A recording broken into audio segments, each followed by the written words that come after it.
Mr. Bunch was a small and little rubber ball. He just couldn't keep himself on the ground. He bounced all over the place, and the rocks and the legend had made things rather difficult.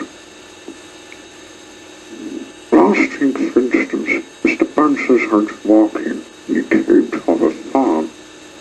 He climbed over the farm gate, and guess what happened next?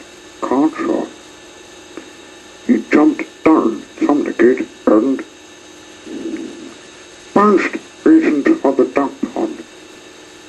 Bunch splash, went Mr. Bunch. Quick, went the ducks. In the morning, for instance, Mr. Bunch is in bed. He woke up and jumped out of bed, and I can guess what happened next, can't you? He bounced right out of his bedroom door and all the way down the stairs. Bounced, bounce. It happens quite often, which probably explains why Mr. Bunch leaves his bedroom door open of the night. After he picked himself up, Mr. Bunch went inside his house and sat down to think. Mr. Bunch bounced off the chair and banged his head on the ceiling. Bang! Went Mr. Bunch's head on the ceiling. Ouch! Mr. Bunch. Oh, this is ridiculous, Mr. Bunch thought of himself, rubbing his head. He must do something to stop all this bouncing about. He thought and thought. He thought. How could and said the doctor. So, after breakfast he said, Mr. Bunch set off on the nervous town, said the doctor. He was passing a tennis court when he tripped over a pebble. Bounced, he bounced, and it bounced right onto the court where our children are playing tennis. And you can guess what happened next, can't you?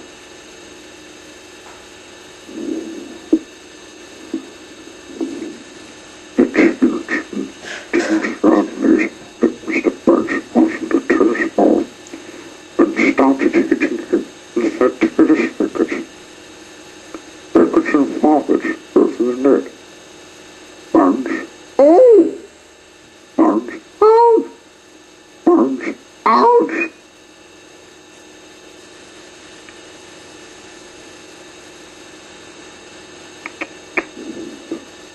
Mr. Bunch. Bounce. Ouch! Eventually, one of the children, Mr. Bunch, so hard, he bounced right out of the tennis court. Mr. Bunch bounced off down the road towards the town.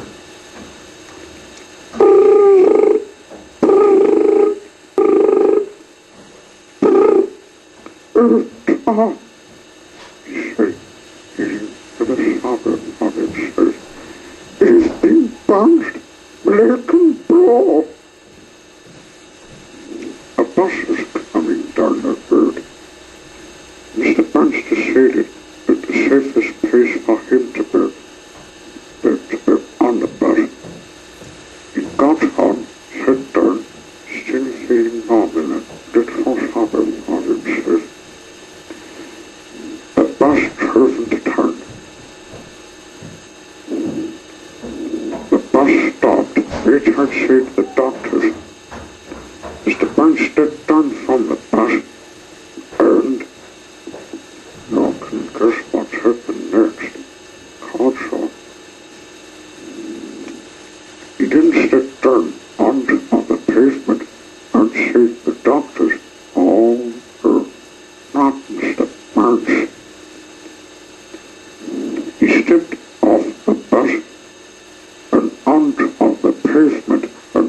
Bernstein saw the doctor's window. Dr. Makeover was sitting at his desk, enjoying his mid-morning cup of coffee. Mr. Bernstein saw the open window, and then the lock and just having learned the console. That's it. Splash. When the coffee. Ouch! Mr. Burns. The coffee was rather hard. God, the doctor said.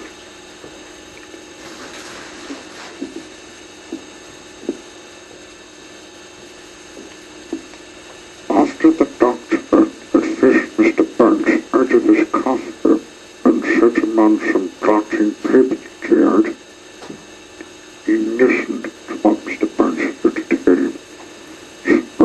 Yes, sir, said Mr. Burns faintly. You must give me something to stop me bouncing about all over the place, Fitz, much.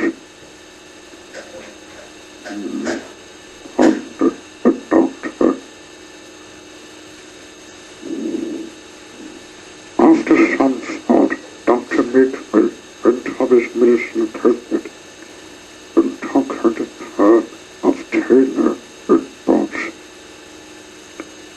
This would all the trick each for Mr. Burns. Her Bots. That's what stopped the bouncing. Oh, think of Dr. Midwell, said Mr. Burns, and walked through not bounced. Walked.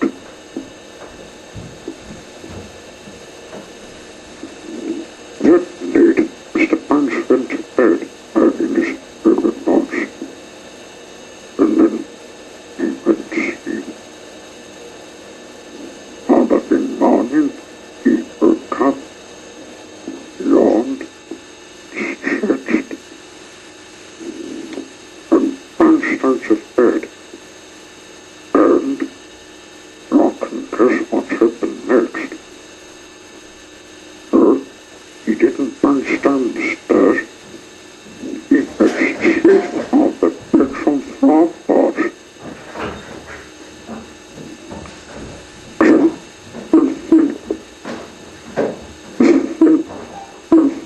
stopped in the kitchen.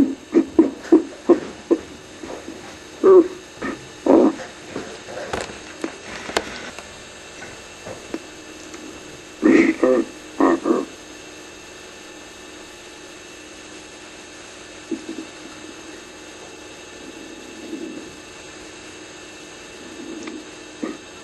Mr. Barber, whatever happened, he murmured a person. If his brain, he murmured that his throat was hurting indeed.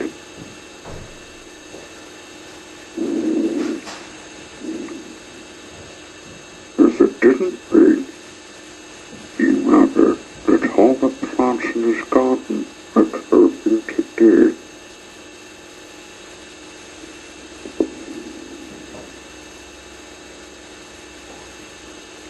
If he set off shopping, he murmured that the shops would be shut when he got there. And when the shops weren't shut when he got there, he murmured that he was spending too much money shopping.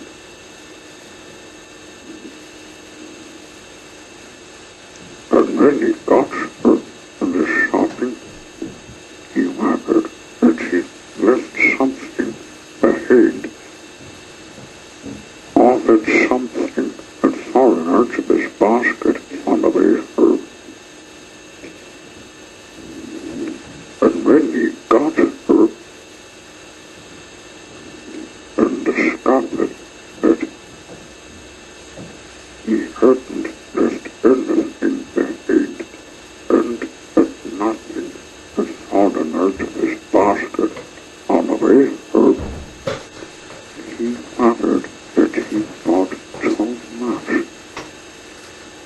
and then he wondered a bird where to put it home. This was just one little long ladder up Mr. Weather. One day he went for a walk. He was bothered that he made walk so far and not be able to get hurt. But on the other hand, he wondered that if he didn't walk far enough, he wasn't get enough exercise. So he had a long walking. All along of speed, he wandered along hunting. He met Mr. Button. Hey, you never wanted a burnt saw, he said. Where's that? Asked Mr. Button.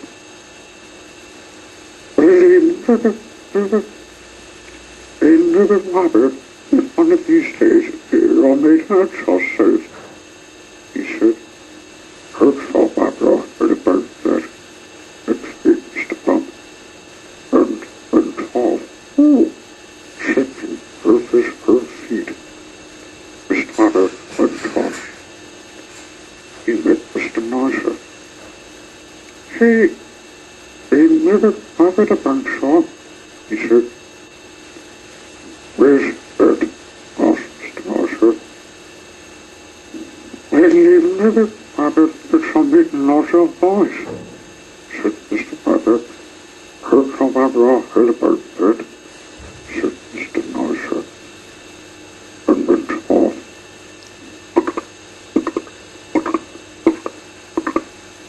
Mr. Potter went on. He met Mr. Keaton. Hey, they never bothered about saw, he said. Where's that? Asked Mr. Keaton. They never bothered that some make eat so much and be sick,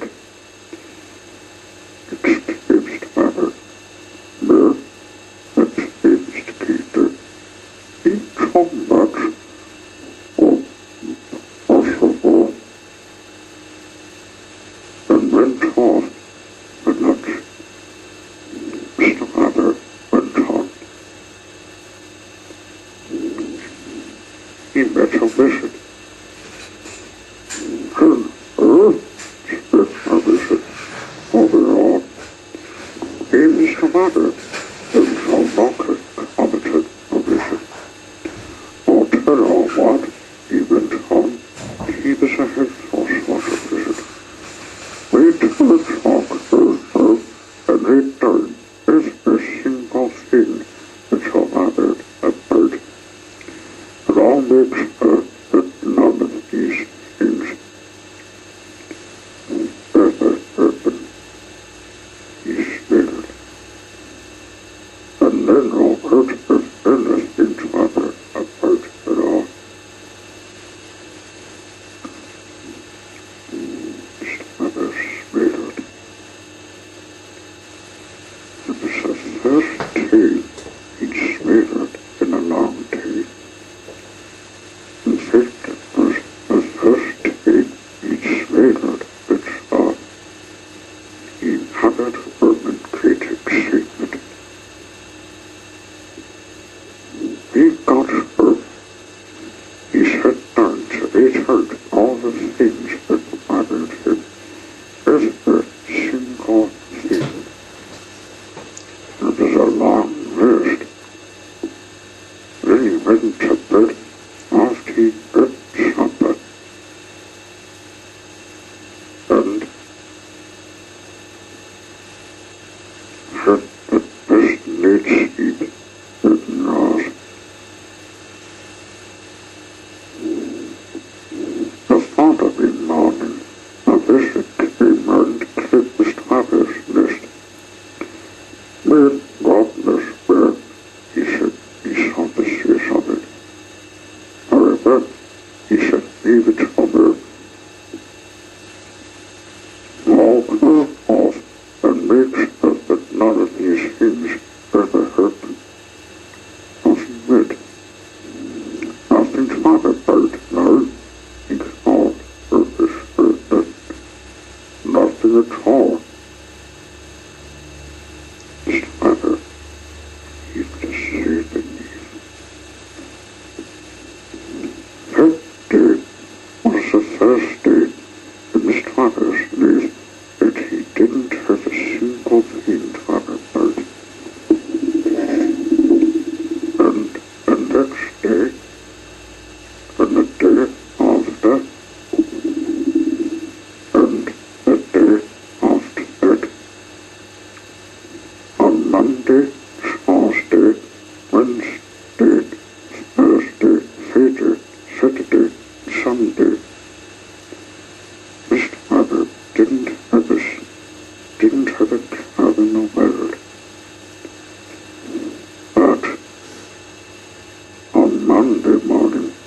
What's this? He whispered the wizard. He said, he saw it sitting on his doorstep. What's worrying on now? How do you know? Said Mr. Rabbit. He Rabbit because it was the innocent rabbit bird. And he went the rabbit, a bird, not hurting the innocent rabbit bird.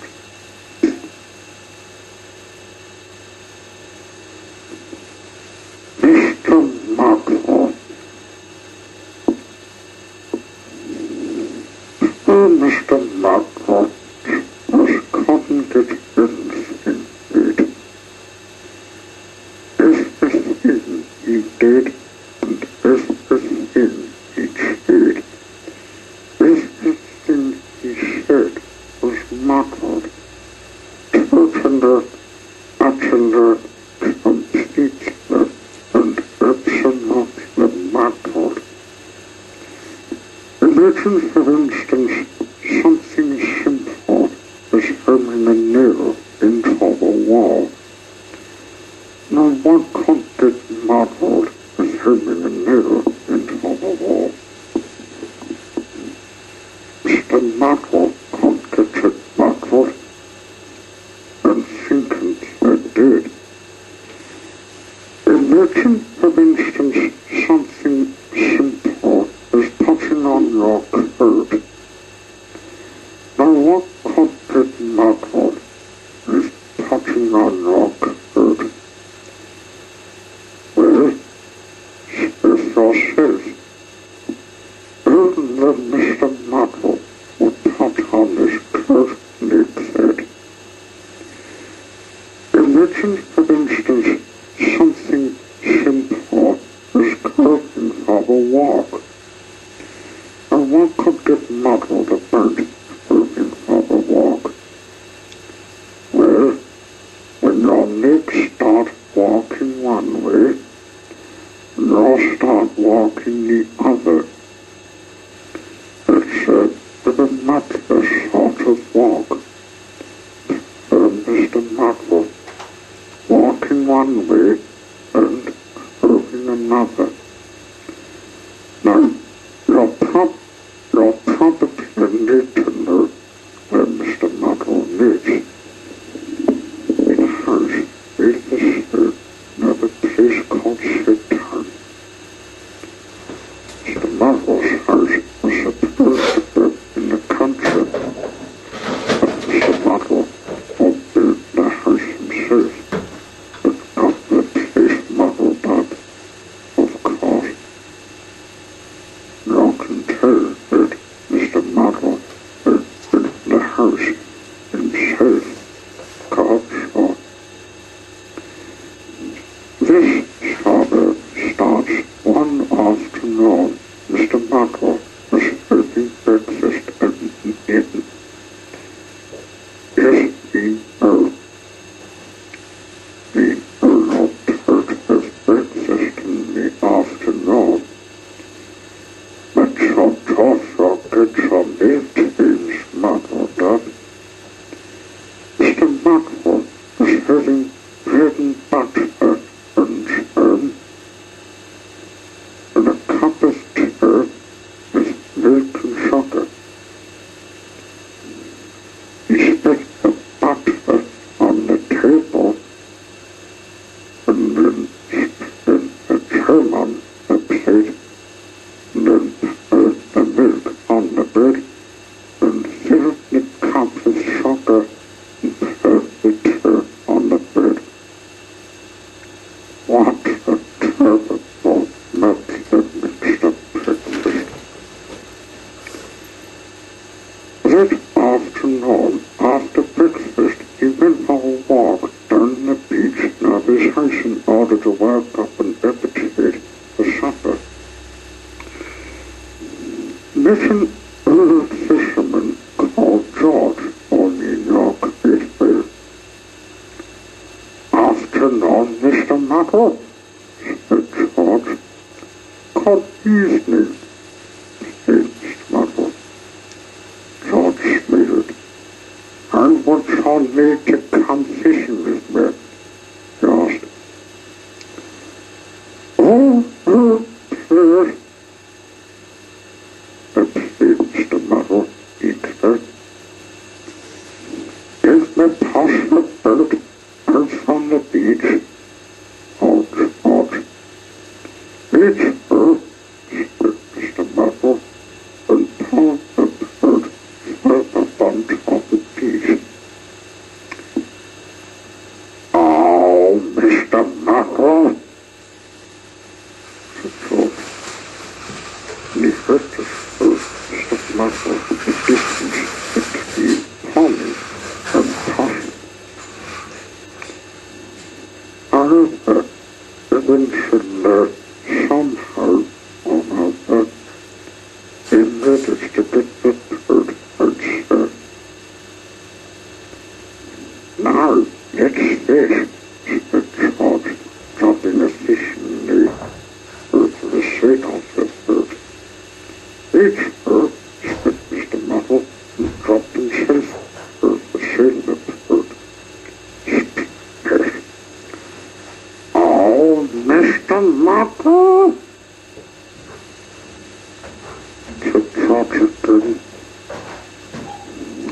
It wasn't the net rod, and they didn't catch any fish.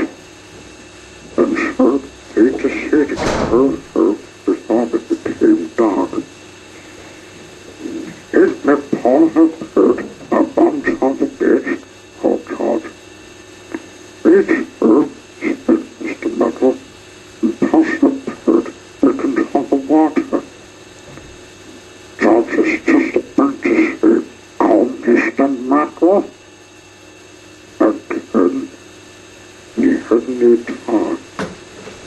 He smiled obviously. Help me pass the boat out into the sea, George called. Each bird, said Mr. Muddle, and pulled the boat up onto the beach. Well done, Mr. Muddle, said George. Mr. Muddle smiled a smile and went through. George smiled a smile and went to tell the mother. The following day, in his turn, Mr. Pick the Bear asked Mr. Muddle to hold his coat for him. Each bird, said Mr. Muddle, he held this letter for him, which is what Mr. Pick had wanted. Well done, Mr. Muddle, smiled Mr. Pick, who'd been talking to George. Mr. Muddle was very pleased. Then Mrs. Crumpet and Lonsford asked Mr. Muddle to pass her this boat. Each bird, said Mr. Muddle, and passed her the clothes peg, which is what Mrs. Crumpet had wanted. Well done, Mr. Muddle, smiled Mrs. Crumpet, who'd also been talking to George. Mr. Muddle was extremely displeased.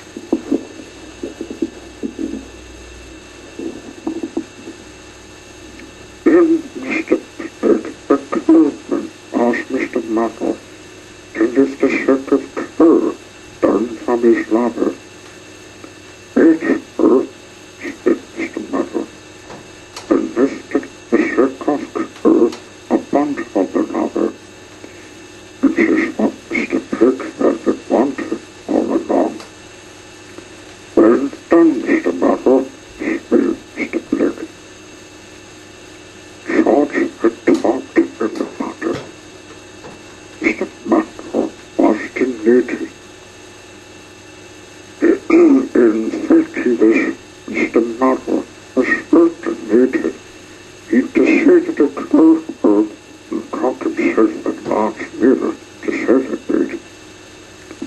First, a cage bird and Peter. He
lived in a house on a hill, and he built himself a not very clever house.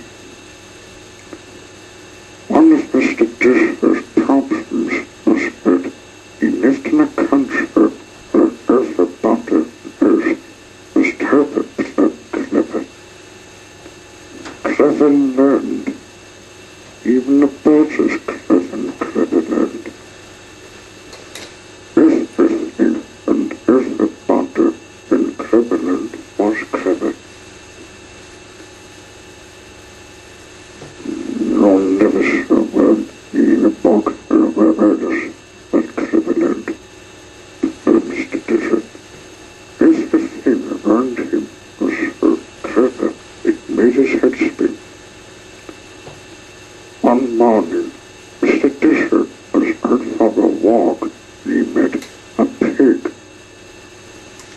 What's big and grey and as big as the trunk? Said the clever pig to Mr. Disher. A mouse, said Mr. Disher. The pig laughed. Mr. Disher and went off, shaking his head. Then Mr. Disher met an elephant, a clever elephant.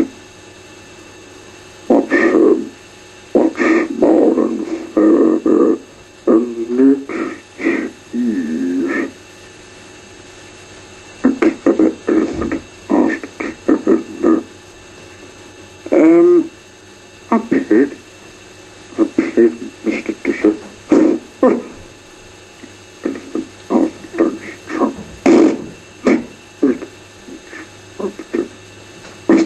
Pig house in the man, and off he went.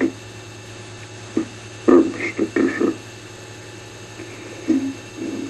Mr. Disher decided that he didn't want to talk to anybody as a day, so he went for a walk in the wood. Maybe not, he wasn't eating anybody. He felt very miserable about not being clever, and as he walked along, a touch he caught down his cheek. Mr. Disher. And in the middle of the wood, he came across a well. Little did Mr. Disher that it was a wishing well. The day was warm, and so he decided to take a drink of water from the well. Mr. Disher drank deeper, but he was still unhappy. Oh, it's all this he could be clever, he said. Little did Mr. Disher that whoever drinks deeper from the water in the wishing well, his wish will come true.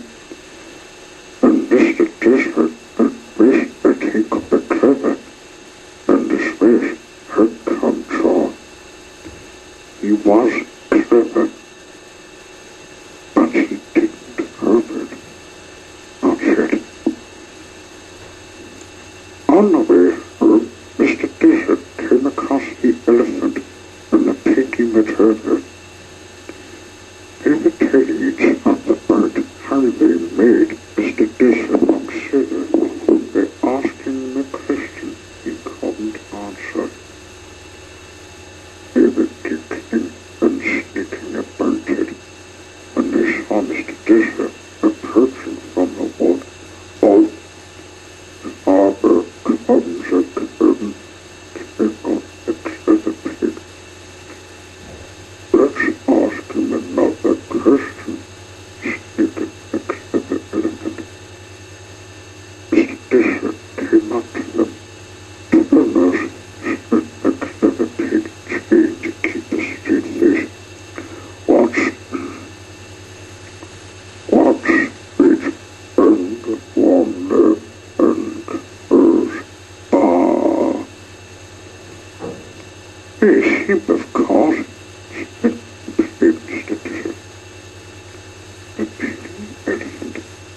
Yes, but to tell the truth, Bert was Mr. Desert.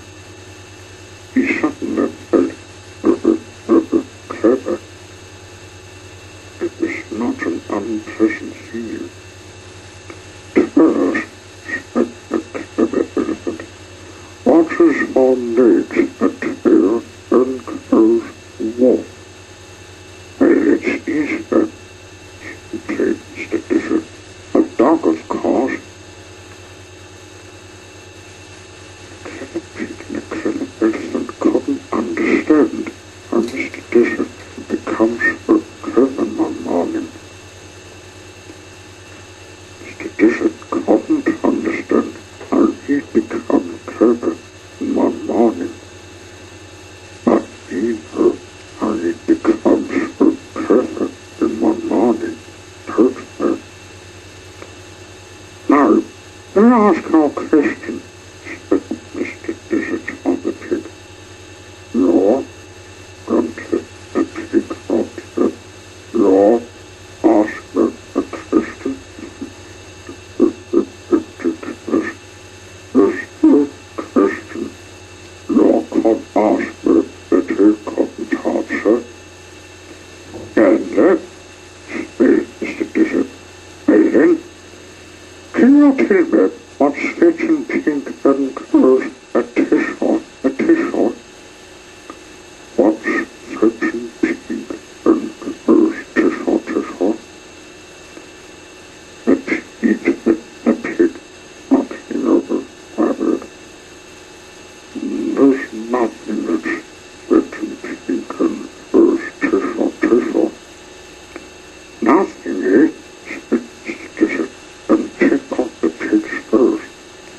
A tissue, sneezed the pig. The answer's no, said Mr. Desert. You're fetching pink and clothes in a tissue.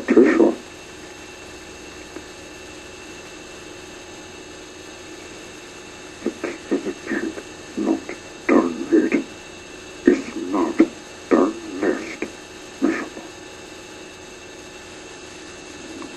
Mr. Desert turned on the clever elephant.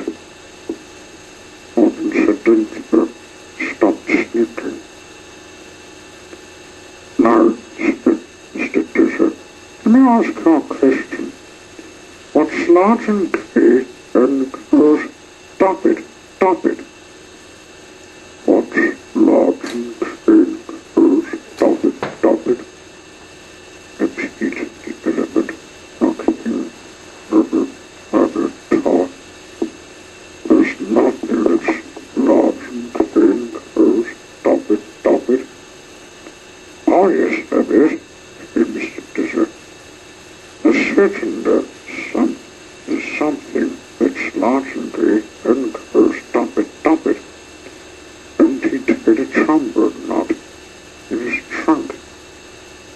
Drop it, said the elephant, who wanted to say, stop it, but couldn't talk properly with a knot in his trunk. Mr.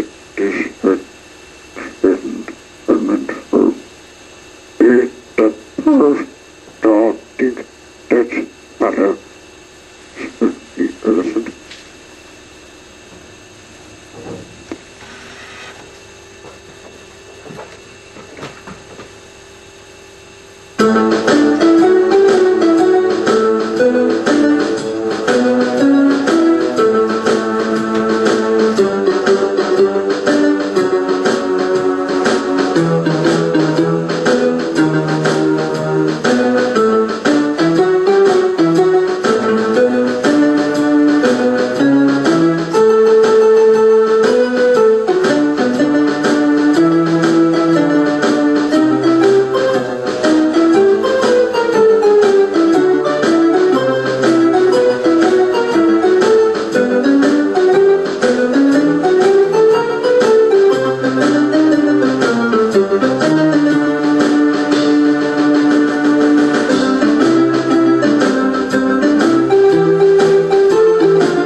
diesel and the second purchase hog.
Diesel is at the front of his birth's name.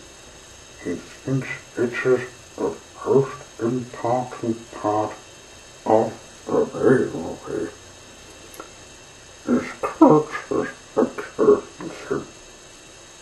The first coach can take passengers, and second takes passengers' luggage and a guard. They were hurt and need no paid, and diesel loves them with a match. As they went off a tunnel, they would sing songs and were ended when they come out the other side. He was pleased to work in a fast place like this. He will work hard all day, and they were taught if diesel was cross, he was not cross with them. One day they heard to wait for Dace's train. It was late. Diesel got a bit cross. How can they run their lean proper if Dace's sometimes late? She doesn't run this. The fit concern that depends on her. At last, Dace came.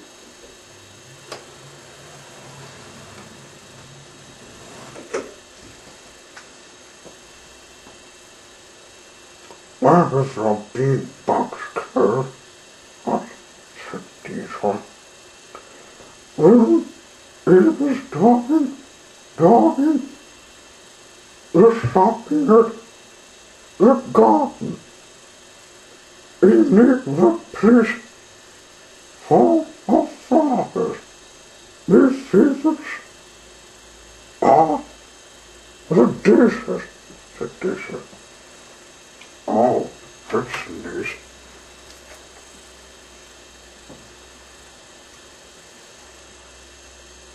But where did it take on?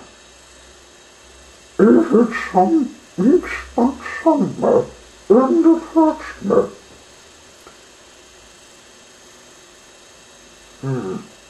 Well, that's the problem. The wonder it was waiting on. Come along, said Diesel. But the first coach didn't want to come. You've lost my friend, she said. Diesel was rushing and couldn't stop when he came to the signal.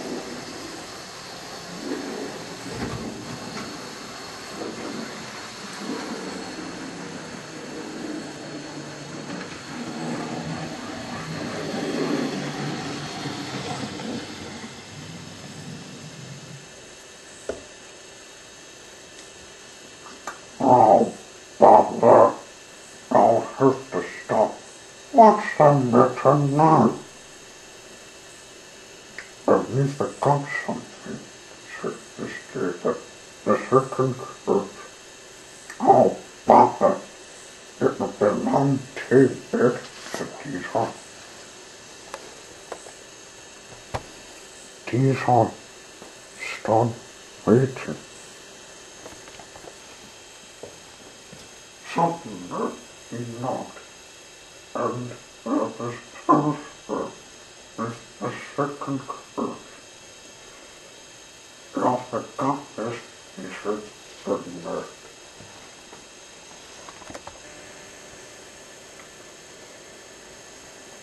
Father had made mistakes he didn't expect. When the affectionate dog, it wasn't so bad. Look, this shit was done. It's true. Look at the last tea.